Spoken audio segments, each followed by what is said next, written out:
evening and welcome on the spot. My name is Patrick Kamara. Now, when people lose their land, they lose their identity, they lose their culture, and they may lose their language. They also lose their livelihood. That is the case of the Basongora minority ethnic group in the Rwenzori region. And so tonight we'll be shedding a light on matters concerning the Basongora. Are they facing an existential threat? Welcome to the show.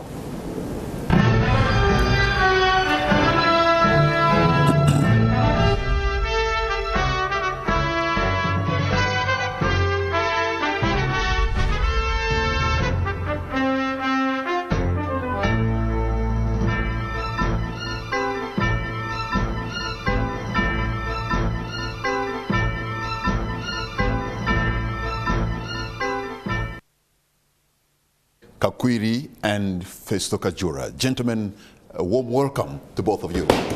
Thank you, Patrick. Warm welcome to both of you. Thank you, Patrick. Let me begin with you, Festo Kajura. As a young person living in the Rwenzori, what has been and what continues to be the challenge facing the Basongora? First, thank you, Mr. Patrick, for hosting us tonight. My name, for the benefit of the audience, of the listeners and the viewers, my name is Festo Kajura, and I'm the coordinator for the Ethnic Minority Rights Initiative. We work both with Basongora and other ethnic minorities in the Rwenzori sub-region, Toro sub-region, who are resident in there, as well as the Masopsiek, also known as the Benet from the Sebei sub-region. The issue that affects the Basongora largely, you will need to look at the history, because I don't want us to attempt to treat the symptoms without looking at the origin and the development of events that have had an effect or an impact on the livelihoods of Basongora. Basongora, just like the ethnicities that are itemized in the Constitution, under the third schedule of the Constitution of the Republic of Uganda, and in particular, Article 10, Capital A, we are Ugandans. And whoever benefits from the itemization in the Constitution means that his or her forefathers, especially the ethnicity, were here by 1st February 1926. Now, before the 1926 Uganda, Basongora had lost about 90%. And during the 1950s, we lost about 8%. Now we... Lost what? Land? Yes. Okay. And now we and other ethnicities in Kasese, Rubirizi, northwestern Rukunjiri, western part of Chitagwenda, and southeastern Bunyangabo, which is the greater Basongora in Uganda, occupy about 2%. 2%. Now, with 2%, it becomes a game of who is who, the mighty versus what we have been described as the small tribes. You will find, especially those who are in power, having a say on the land administration and at times management and utilization of the land, and we are left on the fringes of everything, be it political, be it the economy, be it everything. So Festo, if you can be very specific, what is your biggest headache as of today, as Basongora? The biggest headache, let me go back to 29th of August 2007, when Cabinet sat in Entebbe and owned up by saying that they do acknowledge their omission or commission that led to the displacement or dislodgement of Basongora from the ancestral grazing lands. Because I need to look at land as, in economic terms, as the means of production. When you deprive me of the property that is called land, then why am I Ugandan actually? The Ugandanness will not help me. It looks like once I'm in the Constitution, I'm itemized as an ethnicity, But without land, then it seems I'm stateless, because even those who are stateless in Uganda and are not in the constitution, at least they are benefiting from ownership of land. Okay. So for us, basically, the main challenge is landlessness and post-independence marginalization, exclusion from many things that are... You're talking about an issue that affected you from 1927, almost. Let me come into frame.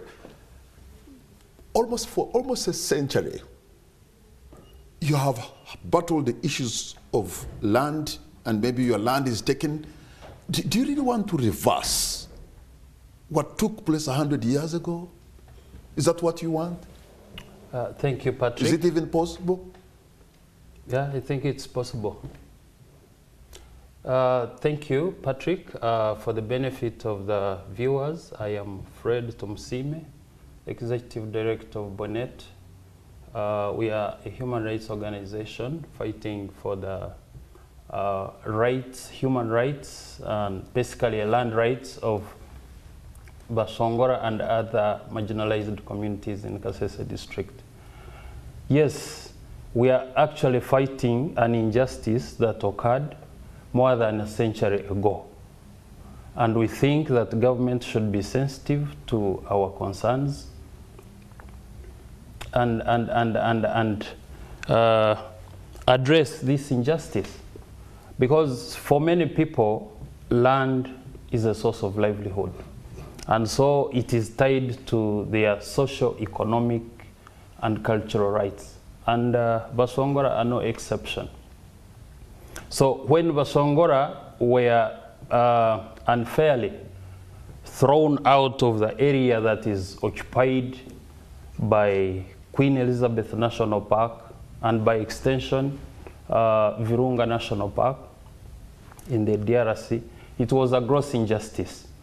And so this injustice has never been addressed, and so it has continued to haunt the community to the extent that we now face an existential threat. Our very own existence is threatened, our livelihood is threatened.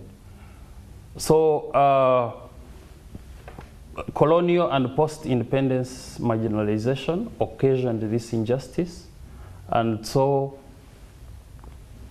government policies that were adopted in the 1960s, 1970s, and in the 1980s, ostensibly to promote cotton production in the area, led to further alienation of Basongora from the ancestral lands. So as a result, we have been squeezed into small islands. So first of all, I can imagine you are fighting, maybe continuing a fight that was started by your grandfathers, your fathers, and yourselves. Do you really think there is a solution for giving you land? Do you really think, for example, the huge Queen Elizabeth National Park, are you even suggesting it should be degazetted? Well, I'm a conservationist as well, besides being a human rights defender. And I've had a series of engagements with the administration of UWA. I wouldn't want to say the national park should be degazetted wholly, but you also look at the people who owned and still stake a claim to the animals there as having been preserved and conserved by their forefathers. Let me tell you this before I answer you directly. When you ask the ED for UWA, Mr. Sam, what a lion is called in Usoga, where he hails from, the Basoga, he will tell you it's Empologoma. But if you ask me what it is called, I will either tell you it is a Choro or Entale. And if we were asked by the head of the state, let us go to your areas and show me where those animals are, they do not have. They are only found in the places where the forefathers of the people who are resident there managed to conserve them. Now, we want the animals there, but you also want to coexist with them. You don't give a lot of priority to the animals that we conserved, because UWA says conserving for generations. Yes, they are doing it in modern times, but our forefathers conserved them for us, the current generation. So for me, I'm saying they should look at the gazetting part, not a bigger chunk. When the government attempted to do it, a super minister somewhere said, no, you cannot. Let us go to institutional lands in Kasese. There is a Mubuku prison, there is a Ibuga prison, there was a Ibuga refugee settlement scheme, there is UPDF army production farm in Hima, said we degazette part of this land. Indeed, about 14,800 acres, the acreage was proposed for the resettlement of Basongora. But this was too little because looking at the figures, we were 8,000 Basongora with 50,000 heads of cattle, having been evicted from Congo. And why did we go to Congo? Same things, local politics in Kasese. Now, they said we should settle here. They mobilized people from everywhere. And I don't mention the names or ethnic identity of the people who were involved and still involved.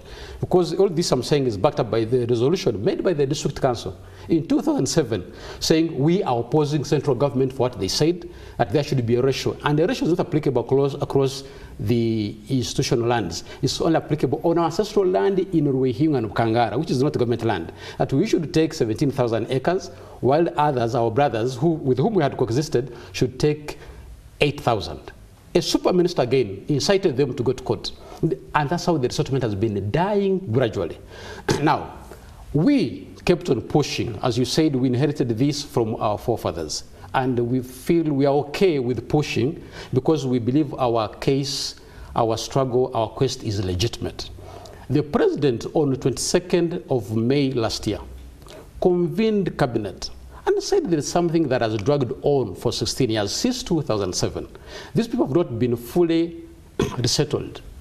And the president knows who messed up the thing. He put in place a cabinet subcommittee led by Dr. Mayanja. And we had written to the president complaining about the unilateral actions of Mayanja as the Minister of State for Lands. The president added him 3 ministers. Minister Bright Ramarama, Minister of State for Animal Industry, Alice Kaboyo, Luero Triangle under Opium, and Namuganza Passis, Minister of State for Housing under Lands, Housing and Urban Development.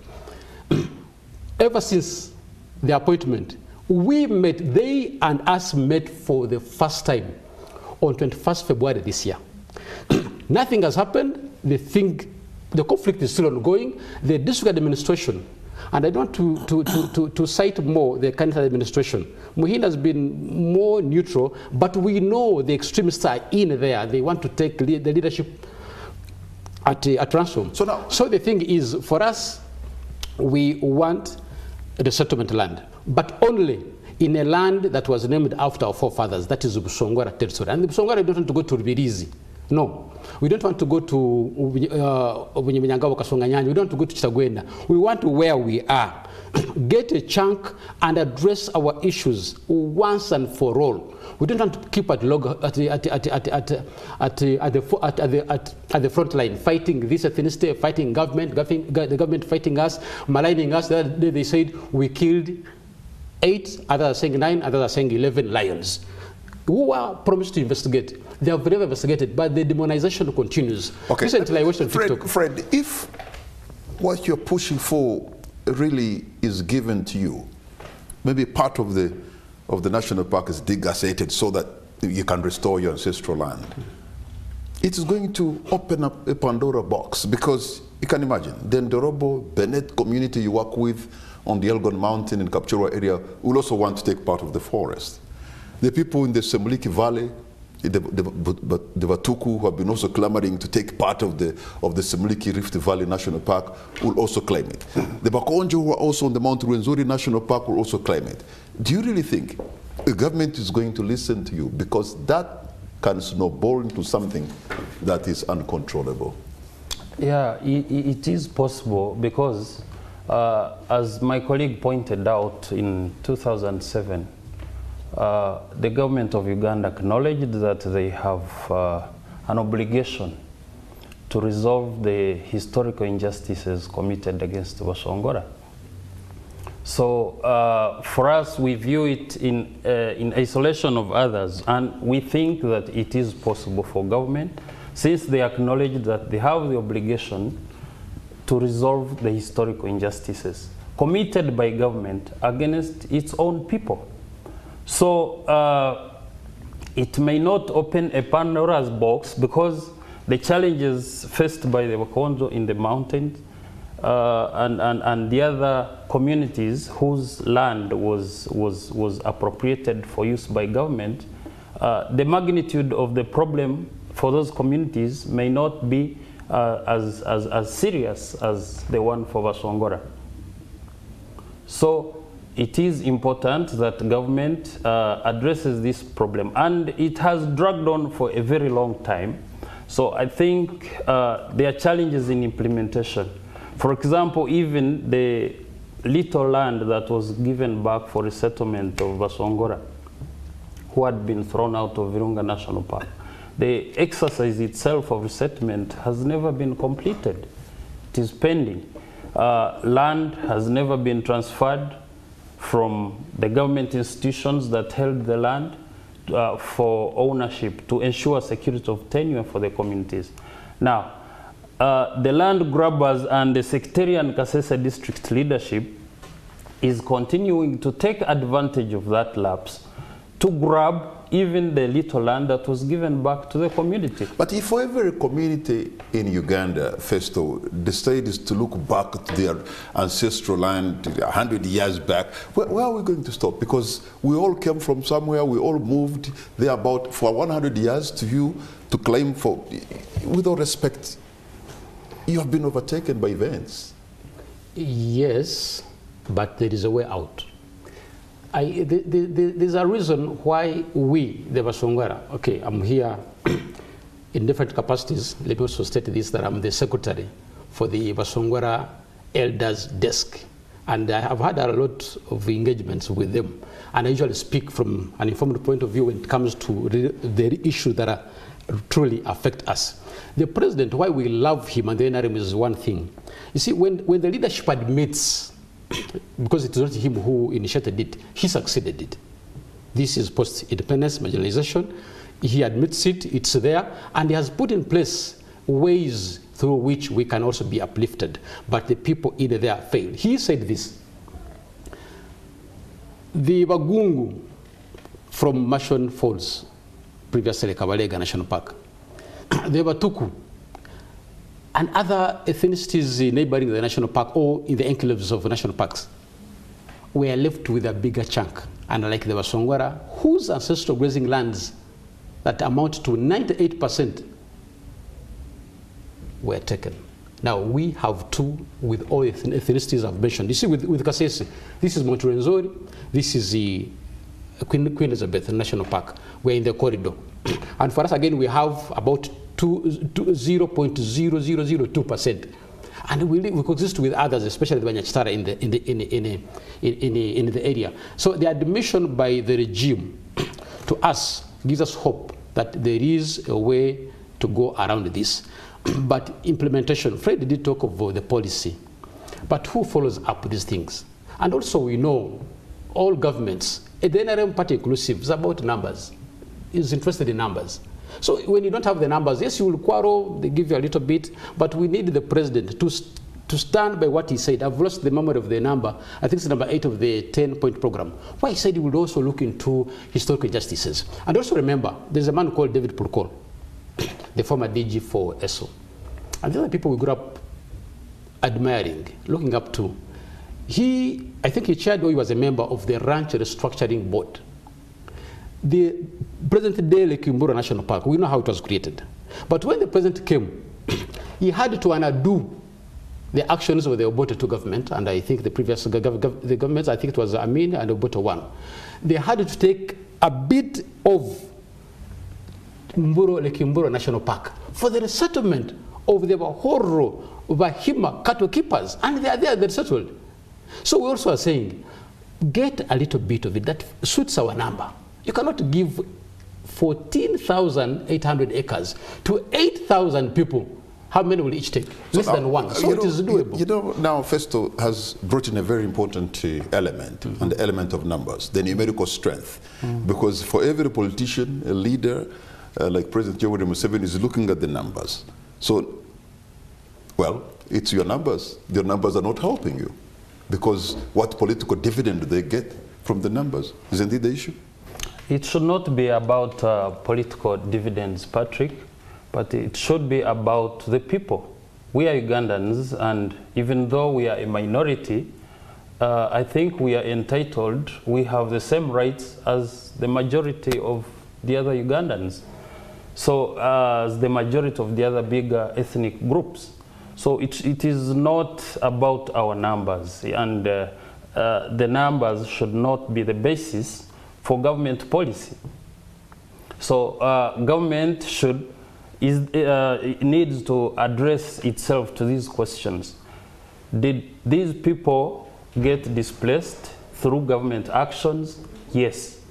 If it was through government actions, does government acknowledge these injustices?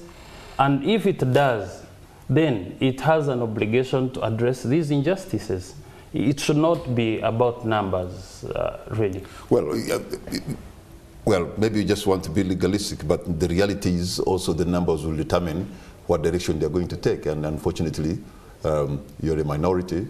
Yes, you have your rights, but they also have to look at the regime to survive, and to survive on the numbers and the support and the votes at the end of the day, isn't it? Oh, we are talking about equality here. Yes, I know. Eh? The numbers is an issue. They're like, okay, how many? 8,000 of them? Well, versus maybe 1 million people around them. So where do we? Yeah, the fact that our numbers are small should be even reason enough, because we will not take a big chunk of the national park if it has to be degazetted. So in these 100 years or so, or thereabout, since you lost your land, how has it affected you in terms of your culture, your identity, you as Basongora?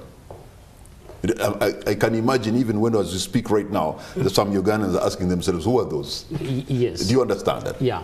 Now, let me talk of, you've probably come across the 1900 Toro Agreement. Yes. The 1901 Ankole Agreement, and the 1906 Toro Agreement again, which now did the reincorporation of Chitagwenda and Basongora into Toro, because previously Basongora were opposed to being included into other cultural institutions. And when you read the 1901 Ankole Agreement, which also brought Mporo part of it and added this one to Nkore, the Igara area, this one of the Mafundo sub-clan of the Bashambu in Nkore, and then the whole of Rubirizi, that is Kazinga Kabuyondo. Actually, we even have a clan under the Babito that is called Abanyabuyondo, where the late General Kazini was hailing from. Now, all that land... General Kazini was Msongora? It was Msongora, okay, from the Babito main clan and also the sub-clan that is called Abanyabuyondo. So Buyondo is the place that is from Mwea Peninsula, that if you've been to Mwea anyway, that there is also a channel, there is a track that is called Channel Track from Mwea to Katunguru, then the whole of Rubirizi up to Maramagambo and neighboring with the Banyabutumbi from Rwenzori and Bwambara sub-county in the Rukunjiri district. Now, we believe that there is a way out. I still insist on there being a way out. We will talk of the history, but also it should be reminiscent of people. People is a plural word. Basongora is not a person, and Ugandans should be called people. We are all people, for as long as we are more than two.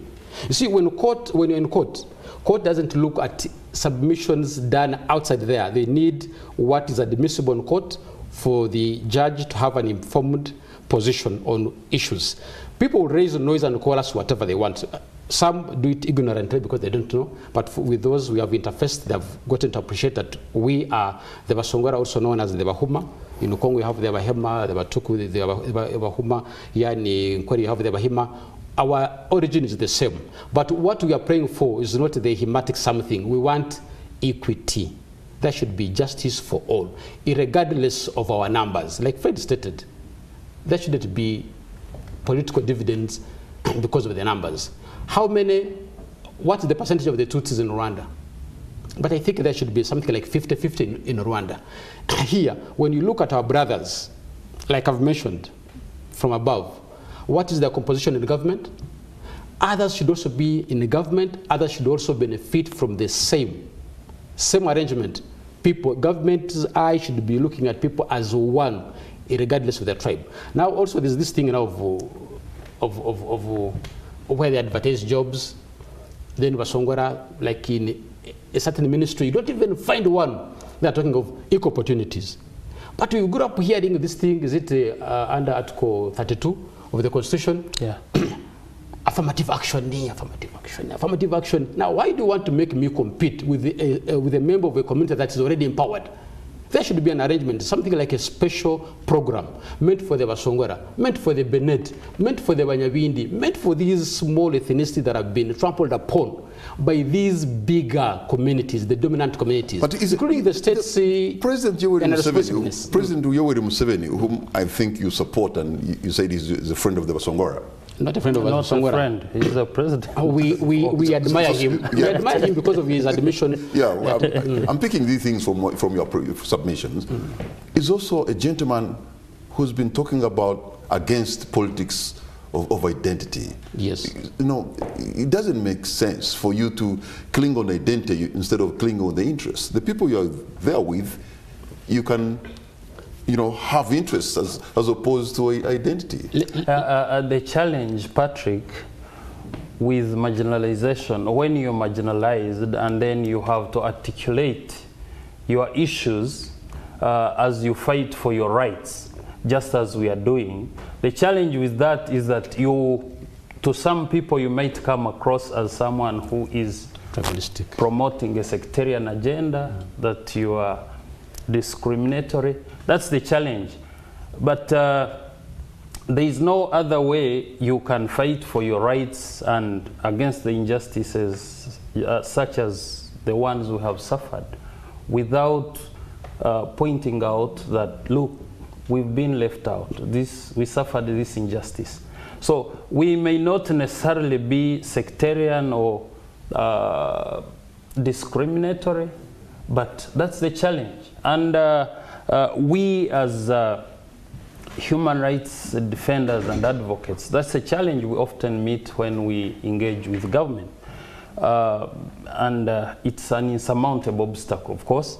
You engage with government duty bearers and they think what you're articulating does not fit within the logic of national interest. And that's the challenge. Of course, the other contention is against Article 32 of the Constitution.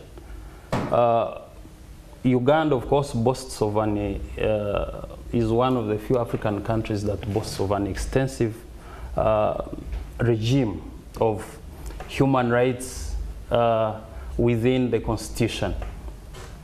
And Article 32 places mandatory duty on the state to have affirmative action in favor of marginalized groups. And this article is envisaged to deal primarily with the disadvantages of women, children, and people with disabilities. And unfortunately, it is the basic legal source for affirmative action for marginalized groups and indigenous groups such as ours. Correct. So we think that that framework of Article 32 is not adequate in addressing the challenges such as ours. Fred and Festo, gentlemen, hold on to your points because you're going to take a break, and on the spot, we'll be right back.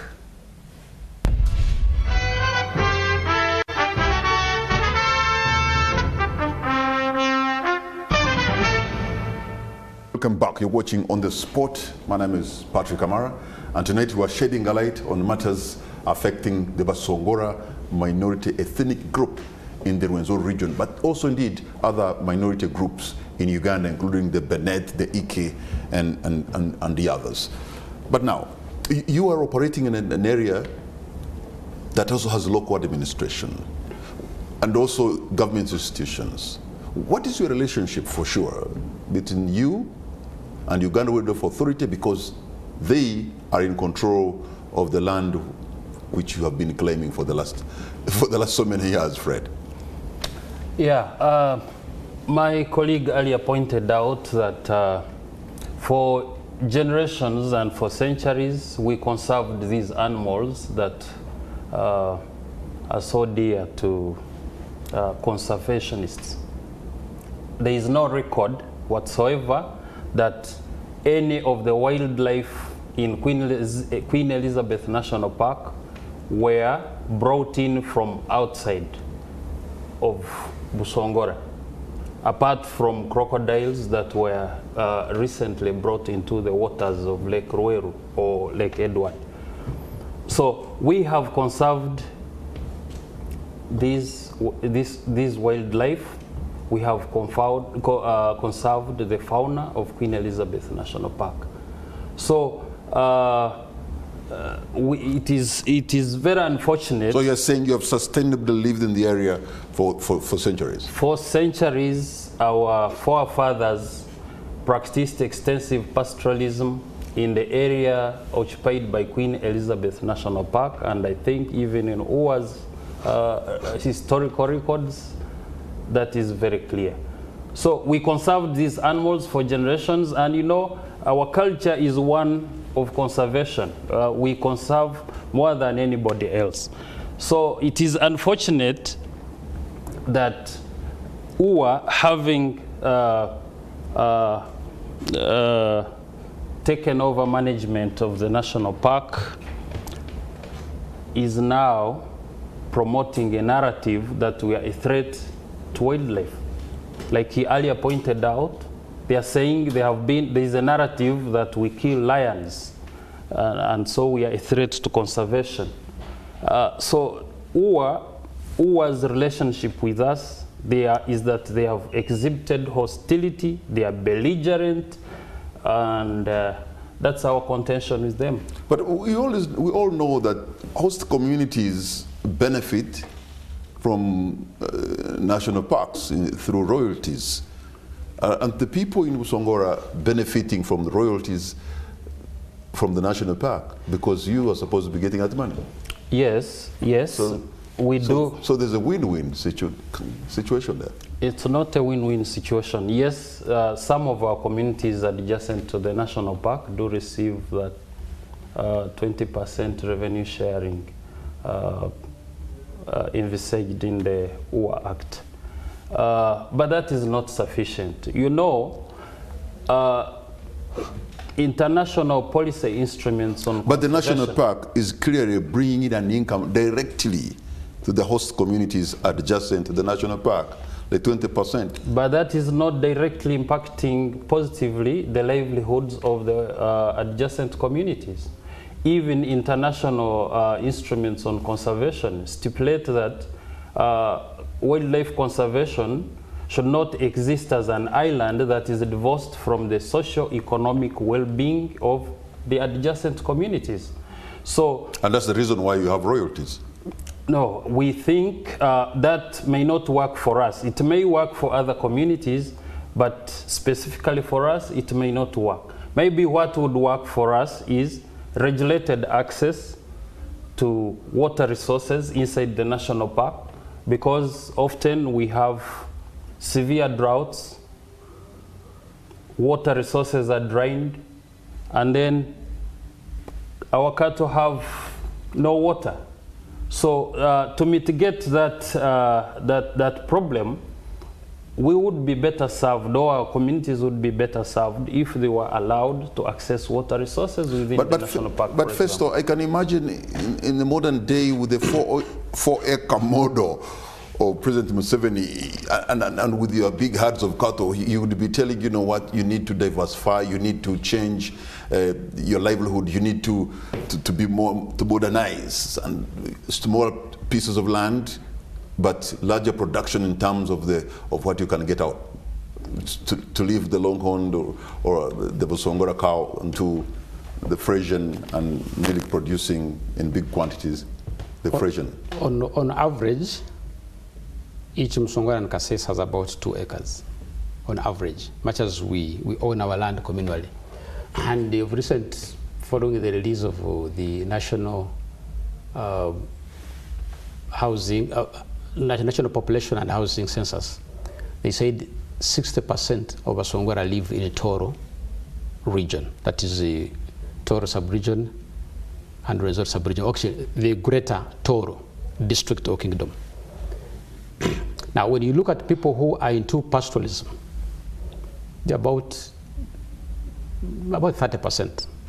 Others have been scattered, and this is because there was population transfer, there was forced migration, there was dislodgement from the ancestral grazing lands, and with that one comes with landlessness. Now, when you tell me, you're preaching now to me, to practice the 4-acre model farming, when I do not even have 3.5, I don't even have 1 acre, then the gospel will not enter me, as they said in the local language. But for us, we would go back to the history. If this government has made attempts to address historical injustices, you do have Uganda here talking of Mairo Kenda. And the recent lecturer told me, our lecturer in land law, that the Mairo Kenda does not exist anywhere. This thing was written and no one looked around to find the Mairo Kenda. But you see, the attempts the president has been making to address those injustices, of diverse ethnicities. This is an attempt to what? We don't need a kingdom. Yes, people will come and present themselves as being kings and what, Basongora, when we know the history of their fathers, they were from other tribes and what, they've never lived with us. But for us, what we want is land first, then emancipate us with a district administration, where we'll be able to manage or mismanage our own affairs without pointing a finger at so and so as being the cause. You know, now yes, we promise we want to mismanage our affairs. Now that you have talked about other people who have come in. In fact, the narrative now is that even people at pains to understand who is the Basongora, because people have also come from other parts of Uganda and have come to Kasese and they are also calling themselves Basongora. I hear now, I don't know whether the language is Toro or Nyankore or Moro, I don't know, but I hear different groups. And that is, I hear it a lot because these have just come from other places. You know what I mean? Yes.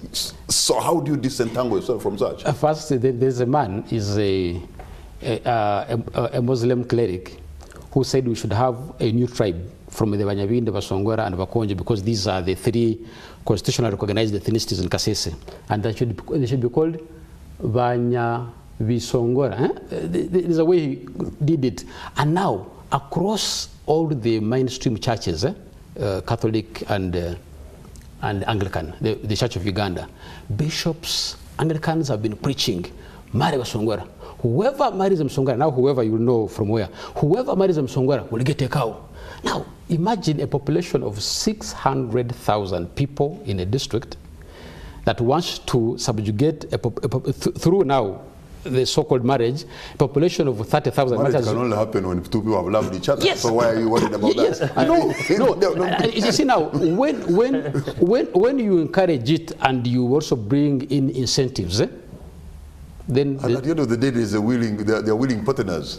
Yes, but when you do it, why are you worried about how is you want to preserve ethnic purity? No, it's not about preserving ethnic purity. For me, just like you put it is a personal stuff. Let you do it, but also respect cultures. If Basongora are doing it this way, you get anyone who will represent you in asking for a hand of this girl, not the other way around. So the encouragement that is incentivized is something that we still look at being an existential threat against us. I thought that was even a strength. Not a strength. How? You know, of integration, of unity. Now I wanted to answer social stability. I wanted to answer your issue of how people call themselves Basongora. You see, unlike other areas here in Uganda, you live here for 10 years, you pay allegiance to the king, you're Muganda. For example, there is a clan that came from Basongora. You've heard of the Abediren Senene. Others, they are called Abaima Batasunda, Abahuma who don't churn milk. They're also here. They have become embedded in the culture here. But ours, there is something we call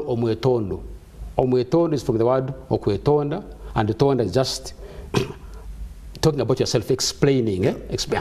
Now you explain yourself. Tradition now that means you're introducing yourself. For us, once you say you're Basongora, the first thing we ask is your clan. Say, I'm from the Walevechi clan. Of where? Of Rwenzori. Are you from the Mwirumuvi family? Then we're able to know. When you say no, we know. Wherever we have been, we know our people. The other names they bring of different clans, like from Toro, because Toro and Basongora, then Banyankore Basongora, it's like we're in the middle there. But this is also a language that we believe it's that gave birth to Nyankore, that gave birth to Toro, because we're historical, we have been there. Our history is much older than that of Nyankore, much older than that of Toro.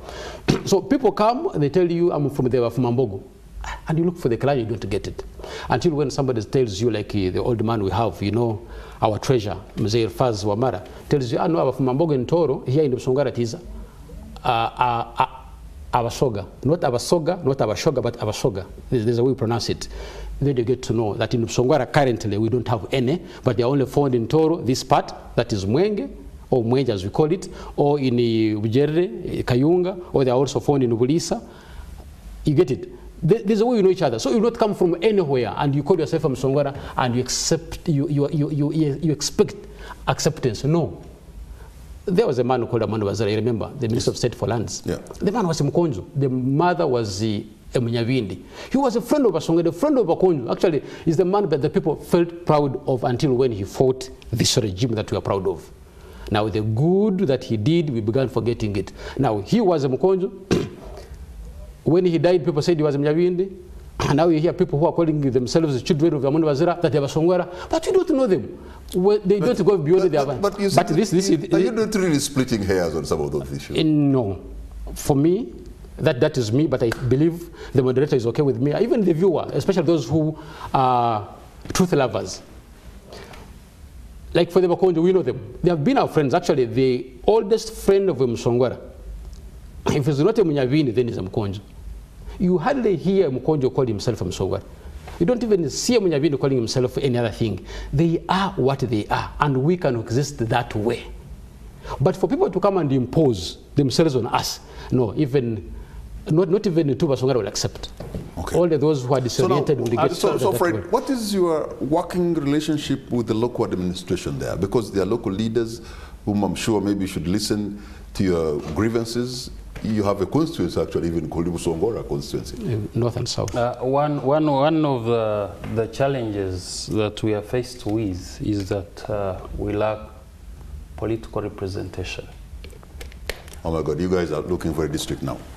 No, because the permanent solution. The local leadership, we have talked of the colonial and post-independence marginalization and injustices committed against the community.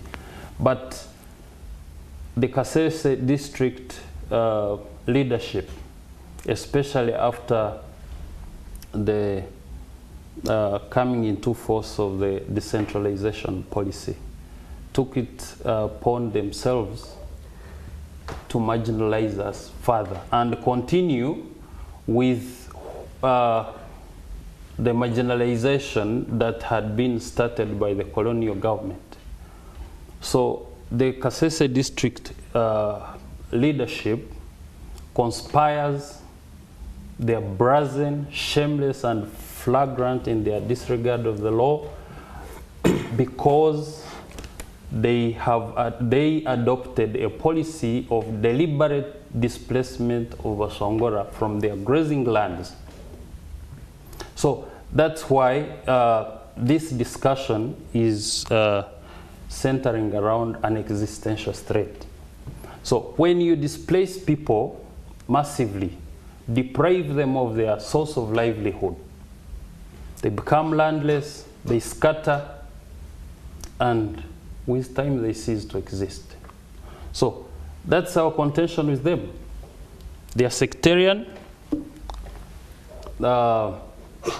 they are brazen, they sponsor gangs of people to come and grab our land, of course leveraging on their political power at the district throw us out and then appropriate the land to themselves. You're making very serious allegations and very explosive statements you're making tonight. that the leaders, they're so aggressive, brazen, sponsor people to grab your land. There is a government, there is a constitution, and this is judicial authority in this country. How come you have not even gone to court to fight for your right through courts of law? We have, but you know, legal processes are not only expensive, but they are also tedious. So those are the challenges that we go through in Kasese. Because the other thing with our political leaders in Kasese is while we face these challenges, rather than come to resolve these challenges, we see gangs of people. They create situations of landlessness. Yes, they may be landless, but you know, when you're landless, you don't come to grab Patrick's land just to show that you are landless. But Fred, also, you would remember in 2007, following our occupation of Queen Elizabeth National Park, the president did come out clearly to say that much as all these other groups are claiming landlessness, we should also see what informs it. Basongora were evicted from their land, while others have they've married more than one wife, their numbers have exploded, and they also need the government to own up and settle them. Settle them where?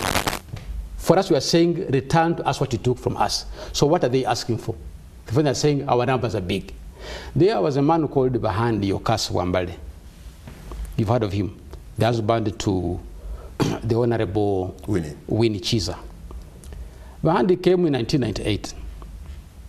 And the gospel by the pro-NRM, because by then I had not gone my party, but there was like cream NRM, say, no, if this one goes, even the one person you have at the district will be sent away. Behind one, without our support. The man in that first term, 4-year term, did wonders in the district. But people hated him. Others hated him. But he also had a following, because he was against the Chionga group. People, for no reason or reason, they supported him against anyone from the Chionga camp. That man made a statement. At you people, yes, we will disregard Basongora because of their numbers. But if we are looking for our neighbors, people who have known us for centuries, or nearly a millennium, the Basongora. He began slowly to empower some in the service, but they brought another person to remove him because they thought he was tolerant. And they also made a mistake by not going either FDC or NRM. They had to wound up him out of the NRM. He came as an independent. From there he lost. Now, since then, we've not had an effective leadership. The issue of Basongora is fused in so many things, including the politics of the day. Yes. Now, for example now, the president told us, and told Ugandans, that I had forgotten to appoint a minister from Kasese. You see, the appointment of Kabyanga came late. I appointed Kabyanga. Kabyanga is a minister from Kasese representing the Banyabindi, the Basongora, the Bakonzo, and others in the Kasese in the cabinet. That is our minister, much as the minister of state for ICT. But you ask him what he has done in Kasese. And I don't want to go personally because he's not here. But we wrote to him as Ethnic Minority Rights Initiative, reminding him of the dependents, of 87 dependents of the 12 people who are killed by people allied to the cultural institution in Kasese. We said, as you push for the resettlement and the rehabilitation and integration of the royal guards, please also look at these people. 87 Basongora from 12 families, because it's where we lost the 12 people on 5th of July 2014. I said, please try to look into their issue. Bring this to the attention of the president. He said, you are our representative in the cabinet. Please do it. He did not. The call we had from his office was, how do you address Mumbere? How do you address Mumbere? Now he said, what is this? Mumbere is Mumbere. Mumbere first is a person like me before he becomes a cultural leader. And they don't want me to call him Chisembo. But for me, I'm Kajura, I'm Festo, I'm Chivenje. I'm a man of many names. And traditionally, we have very many names. Basongora has to have 3 names. And when you bring the praise name, those are 4.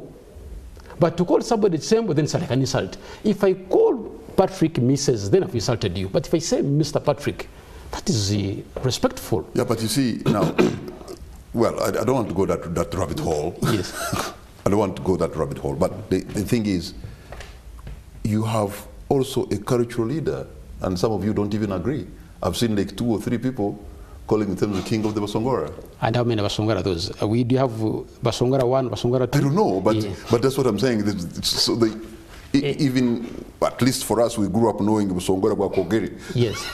I think, Patrick, as far as we are concerned, we don't have a cultural leader. I think some people in your homeland, are not very happy with you by saying something like that. I happen to be a secretary of Basongora Leadership Committee, and when this controversial issue of someone purporting to be our cultural leader came up, and it was sustained in the media everywhere, we wrote to the Ministry of Gender, Labor and Social Development, asking them to clarify whether that imposter, Daniel Busingye Kasagama, is gazetted as our cultural leader. And I am in possession of a letter from the ministry clarifying that the Basongora Cultural Institution has never been gazetted. So, and I want us to leave it as far as that. You have to depend on government to tell you about your culture. No. Because there are 2 contenders. One is a Basongora, and actually my cousin. Another one is a Mukonzo, who lived in Canada for many years. He returned back, lived with the Mumbere for about 6 years before he visited an old friend of the late father.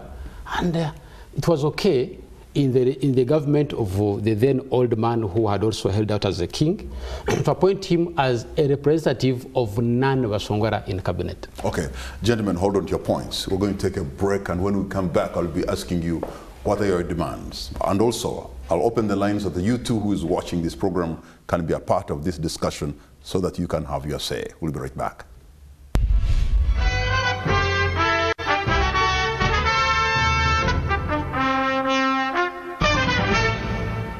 Welcome back. You're watching On the Spot. My name is Patrick Kamara, and my guests this evening are from Basongora, Fred and Festo Kajura.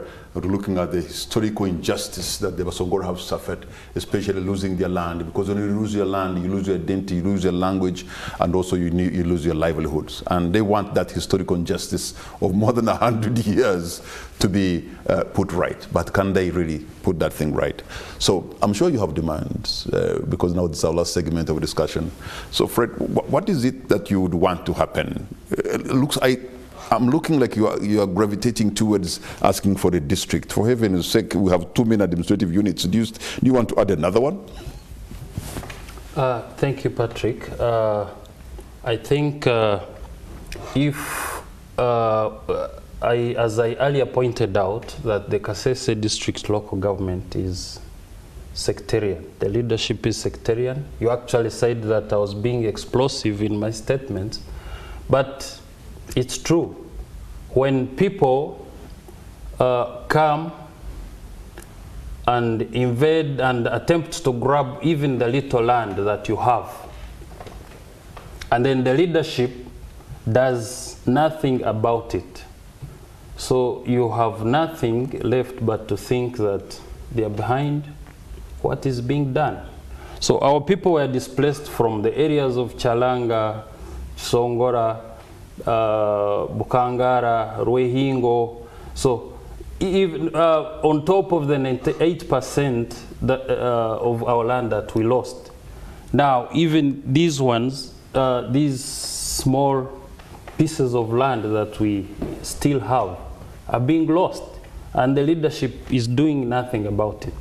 So instead, when these gangs come to grab the little land that we have, then some of these leaders, who should ideally be the leaders for all of us, come and support them. Recently, in Kabuchero, there has been that attempt. It was part of the land that was allocated to Basongora for resettlement. 5,300 acres to be taken off, to be ceded from Mubuku prison. Mubuku prison. Mm. So now, before the government even completes the resettlement, the leaders in Kasese who should have said, no, we need to move government to complete this resettlement. Mm. Instead, they are coming with a group of people who are claiming to be landless and attempting to settle them on people's land. So that is why we think they are behind it, and that informs my thinking that they are doing it shamelessly. So to insulate yourself against such, what would you do? Sorry? To protect yourself against such, what would you propose?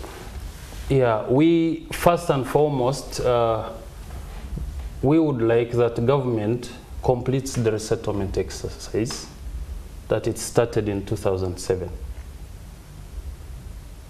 by giving people land titles or on the land that was ceded from these government institutional lands to ensure security of tenure and to keep away these land. We have a minister, I think, of State for Land who's been very aggressive moving across the country. Before that, we had the Bamugemerere Commission, again, looking into Uganda's land question.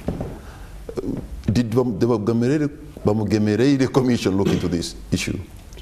The Bamugemerere Commission did visit Kasese in 2018, early 2018.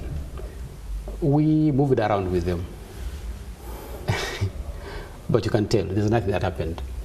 Then, like I stated earlier, on 22nd of May 2023, the President appointed a 4-member cabinet subcommittee. Remember, there was an interministerial committee on resettlement of Basongora out of Elizabeth National Park, which had done its work from 2007 until the time it ceased without our knowledge. So we kept on crying. We wrote to the President and he responded. So following the appointment, like I said, of the 4 ministers, nothing has happened. And for me, I would now appeal to the President, if indeed he's watching. Mr. President, Your Excellency, my prayer to you is ensure that there is completion of the work you started on 29th of August 2007. Basongora are not living far better than they were before. The committee you put in place, I don't intend to malice anyone. They have not done anything. Even when other members want to do something and the chairman is not willing to move, you don't expect anything. From 22nd of May 2023 till 21st February this year is when they start. From then up until now, no report has been made. I've reached out to my friend, and I need to call him a friend, I don't know whether loosely or not, Dr. Mayanja, whom I reach out to every time I want, and has been there for me. We engage, but he tells you, so we don't know who is there. But amidst all this, there are people who have been failing this exercise, and I can tell you this authoritatively. When you go to Kayanja, Kayanja is a place that, it was ours before the Bote regime took it. Then the government said, no, we need to address this injustice. They brought back 3,500 acres, according to the cabinet minute extract 387 of 2007. But part of the land has been taken by General Wilson Mbasumbadi. He owns more than 100 acres. When you go, Your Excellency, send a team that should go to Kavera Barracks. You've been there, you know there. Let them go to a place that is called Kayanja Church of Uganda. And just at it, there is a house of a priest. Just see behind it, there is a corral of General Wilson Mbadi. And as if that grab is not enough, there's another one, Mr. Patrick, I want to bring to your attention. Yeah, because I don't want you to keep throwing in names of people who are not here. Because you've probably heard of a Thanksgiving. The joint. Maybe that's an opportunity for you to meet the President. Yes. Now, Mr. Patrick, just a minute. There is a Thanksgiving that is being advertised on the radio in Kasese. They're mobilizing people from Congo, from Gendera in Bundubujo, from Bunyangabo in Bunyangabo, from Kasese to come to Nyakatons. There's a place we called Kaguta Grounds. They want to hold a Thanksgiving, a place that is far away from Minister Kabyanga's area. He comes from Bukonjo West. Much as Minister Wilson Mbadi comes from Bukonjo East, where Nyakatons falls, he is 2 sub-counties away. Now, by mobilizing these people, people are asking, what is there? And we are looking at Nyakatons as being the heartland of our culture for anything. People are ready to defend their homeland. People, the elders have told me. You know, I'm not about to give you a platform to incite violence. But I told you, I'm the secretary of the elders, Basongora Elders Desk. Yes. People do not need any event on Basongora land. We have let me just pick a caller. Right. I have Ugandans want to engage with you. Right. I have a call online. Hello. Hello. Okay, looks like we're having communications challenges. Okay, so moving forward, I have a caller. Hello. Yes, Mr. Patrick, I'm called Sunday George calling from Kasese. Sunday George from Kasese, thank you so much for calling in, and tell us, give us your comment or your question, sir. First of all, let me thank those 2 gentlemen for their submissions. I'm a Mukonzo by tribe, and I'm 33 years. Personally, I have friends who are Basongora, but I would wish to let the whole world know that many of the submissions by these 2 gentlemen are invalid. They are not like very objective and, you know, like telling the world the truth. And I know there may be some things they are trying to push for from the government, but it is not good to use Vakonzo as like the stick, you know, like to using it to go to where they want to reach. They have talked of being marginalized. They talked about politics. But these 2 gentlemen, they are forgetting it that in 2011, if I'm not mistaken, their son Kafude was voted as the member of parliament. And they need to understand that they are not the only tribe that stay in Kasese, like who are not Vakonjo. Vakonjo have coexisted with a lot of tribes. When you look at the Vachiga in Kasese, actually they may even be more than the Basongora in Kasese district. I think my request to them would be, yes, however, they have things they are pushing for, but they should not use Vakonzo or Kasese administration as something to clear for their way. When they talk about Kasese administration, about jobs, I know of like 4 Basongora who are actually my friends who have gotten jobs from Kasese local government. I cannot mention their names. So those 2 gentlemen, they don't need to be very emotional. Of course, they have some valid, you know, like submissions. Of course, being given a different or a separate district it is not something bad, but they need to look for it in a very good way. When they are talking of like conflict, their people being chased away from their land, Vakonzo going with guns to their places, this is something not right and not true. Thanks. Thank you very much. I had to let that caller from Kasese express himself fully, because indeed you talked about other tribes, and it's just fair to hear from them. He thinks. Well, I shouldn't be interpreting because you heard for yourselves. But let me take another call online. And let me also say this. In case you disagree with this gentleman, that's very normal. Thank you very much, Kamara. What's your name, sir, and where are you calling from? Hello? Yes, sir. Hello, sir? Yes, I'm calling in from Chenjojo. Okay, go right ahead, sir. What's your name? My name is Kagoro. Kagoro. Even my grandfather migrated from Songora in 1920. Okay. He had almost 1,000 cows. After having so many issues with the diseases then, but left so many relatives there. But as I talk now, the historical injustices were so many, and they are landless. In fact, they are homeless. They live in different other parts of the country, and they cannot go home. Now, we need an explanation. What does Basongora County mean? Thank you. Thank you very much. Kagoro there, Basongora, whose grandfather left in 1922. He now lives in Chenjeju.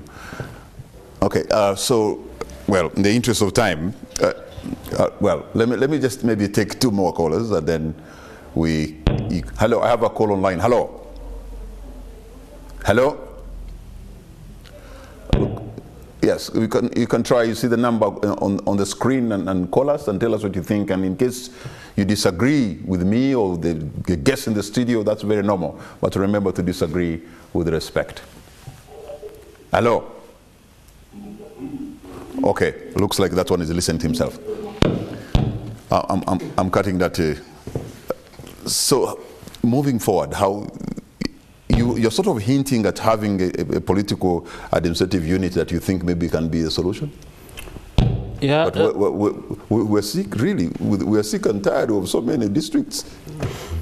Yeah, Patrick, for the better part of the last 35 years, we have engaged the highest echelons of political power in Uganda through various petitions and to the presidency, to parliament, through ministries, and a number of committees have been appointed over the course of those many years to come and address the Basongora historical injustice question. A number of reports have been made, but they have not been implemented, either due to government's failure to undertake holistic implementation or due to political interference by the Kasese district leadership. So, if we cannot get redress under the current Kasese district local government, then I think we have a right to demand for our own administrative unit so that we can take care of our own challenges. All right. And then, as I conclude, we have a right to a homeland. Okay, let me before you go to your right to homeland, we have a call online. Hello. Hello. I have a call online. Hello. Okay. It looks like it looks like you're having challenges reaching us. So I'm closing the lines now. So we have a right to a homeland. We need regulated access. Before we even talk about the gazettement, we need regulated access to water resources in the national park so that our livelihoods are not threatened. As I earlier pointed out, protected areas do not need to exist as islands that are divorced from the socio-economic welfare of host communities. So we need government, we implore government to complete the resettlement exercise and transfer ownership to the resettled beneficiaries and ensure security of tenure. Because if it remains as it is, the opportunists will come and threaten to grab this land. Now, as I said, that for the better part of the last 35 years, we have been engaging with government actors on some of these challenges.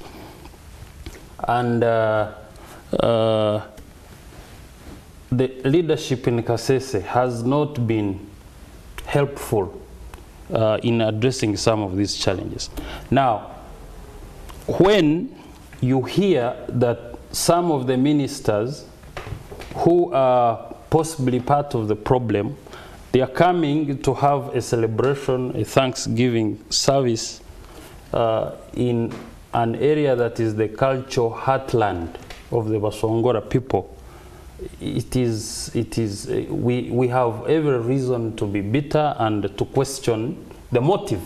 Okay. What's going to be your concluding remark first? Concluding remarks. Your parting shot. Is that, you see, when you're troubled and you have been a victim of trauma, which is many generations, at times you become speechless.